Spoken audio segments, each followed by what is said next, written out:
जय श्री राम। मैं हूं आपके साथ आपका अपना आचार्य राज मिश्रा। तो मेरे तुला राशि के सबसे प्रिय जातक जातिका, आप लोग कह रहे थे ना कि हमारे बारे में कंप्लीट जानकारी दीजिए। हम लोगों को समझ नहीं आता है कि तुला राशि के बहुत सारे लोग ऐसे उपमा भी दिया करते हैं कि राम की राशि भी तुला और रावण की राशि भी तुला। आखिर ऐसा क्यों? कृष्ण की भी राशि और कंस की भी एक ही राशि, आखिर ऐसा क्यों कि एक जैसा नेचर नहीं होता? तो आज इसी भ्रांति को दूर करने के लिए मैं आया हूं। इस कार्यक्रम को पूरा सुनिएगा, ध्यान से सुनिएगा और ध्यान रखिए, शेयर करके अपने प्रोफाइल पर जरूर रख लीजिए ताकि भविष्य में भी आप देख पाएं। हो सकता है कि ये वीडियो बहुत दिन तक आपको सोशल मीडिया पर ना दिखे, हटा दी जाए, तो आप उसको शेयर करके जरूर रख लीजिए, सेव करके रखिए ताकि आपके पास हमेशा रहे। आज हम बात करेंगे लिब्रा साइन यानी तुला राशि के बारे में। सबसे पहले बात करते हैं किसकी तुला राशि होती है। जिसका नाम अक्षर रा से निकलता है। तुला राशि के 9 चरण होते हैं। 9 चरणों में जन्मे हुए व्यक्ति का भाग्य अलग अलग होता है, इसको ध्यान रखिएगा। इसीलिए राम और रावण दोनों के विचार व्यवहार में डिफरेंसेस था।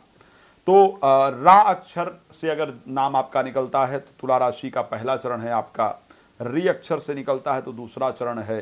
रू से निकलता है तो तीसरा चरण है। रे से निकलता है चौथा चरण है। रो से निकलता है पांचवा चरण है। ता अक्षर से नाम निकलता है छठा चरण है। ती से निकलता है सातवां चरण है। तू से निकलता है आठवां चरण है। और ते से अगर निकलता है तो 9वें चरण के अंतर्गत आपका जन्म हुआ है। ये 9 चरण जो है वो एक राशि के अंतर्गत होते हैं। अब आइए हम बात करते हैं कि अगर तुला राशि में आपका जन्म हुआ है, कैसे तुला राशि बनती है। चित्रा नक्षत्र के 2 चरण, स्वाति नक्षत्र के 4 चरण और विशाखा नक्षत्र के 3 चरणों को मिलाकर के तुला राशि का निर्माण होता है। चित्रा नक्षत्र के 2 चरण, स्वाति के 4 चरण और विशाखा के 3 चरण कुल मिलाकर के इनका तुला राशि का निर्माण होता है। अब तुला राशि में अगर जन्म होता है, शुक्र के स्वामी है, पश्चिम दिशा की राशि है, वायु तत्व प्रधान राशि मानी जाती है और प्रथम चरण में अगर जन्म हो तो धन को भोगने वाला, यानी पेरेंट्स ने, पीछे लोगों ने खूब धन इकट्ठा कर दिया है और उस धन को हम जीवन में भोगते हैं। अगर पहले चरण में जन्म हुआ धन को भोगते हैं, दूसरे चरण में जन्म हो तो खूब धन कमाता है या कमाती है, खूब धन जीवन में आता है, धनेश्वर कहा जाता है। तीसरे चरण में अगर जन्म हो तो धन का बड़ा अभाव रहता है। मैंने इसीलिए कहा ना कि पहले दूसरे में जन्म हुआ खूब धनी है, लेकिन तीसरे में धन का अभाव है। दोनों की राशि तो तुला ही है ना, लेकिन डिफरेंसेस आप देख लीजिए। तीसरे चरण में जन्म हुआ हो तो धन का अभाव रहता है। चौथे चरण में जन्म हो तो बोलने में दिक्कत होती है, इंटरव्यू में सफल ना हो पाए, गूंगा हो जाए, बोलने का तरीका अच्छा ना हो, बहुत क्रूर भाषा का प्रयोग करे, तो चौथे चरण में जन्म होने पर गूंगा होता है। पांचवें चरण में अगर जन्म हो तो कर्मठ होता है, मेहनत करने पर भरोसा रखता है या रखती है, खूब मेहनत करते हैं। रिजल्ट खैर कम मिलता है मेहनत करने के बाद भी, लेकिन खूब मेहनत करते हैं। छठे चरण में अगर जन्म हुआ हो तो पर स्त्री या पर पुरुष गामी कहा जाता है। मीन्स कि हमें दूसरे अपोजिट सेक्स को देख करके बहुत अट्रैक्शन होता है, मन बड़ा भटकता है, उनकी तरफ बड़ा विचलित होता है। अगर छठे चरण में जन्म हो, सातवें चरण में जन्म हो तो माता पिता के भक्त होते हैं, माता पिता से बड़ी भक्ति करते हैं, माता पिता के भक्त होते हैं। आठवें चरण में अगर जन्म हो तो राज्यमान, बड़ा सम्मान मिलता है, राज्य में बड़ा रिस्पेक्ट मिलता है।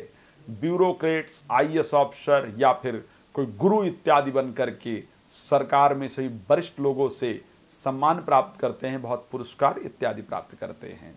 9वें चरण में जन्म हो तो भाग्यवान होते हैं, लक बड़ा सपोर्ट करता है।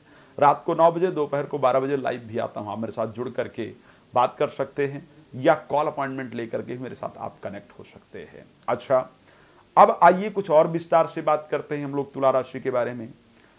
4 और 16 महीने के जब आप 4 महीने के हैं और 16 महीने में होते हैं तो आपको कष्ट और रोग होता है। 4 और 16 वर्ष के जब होते हैं तो जल में डूबने का यानी जलाघात होता है।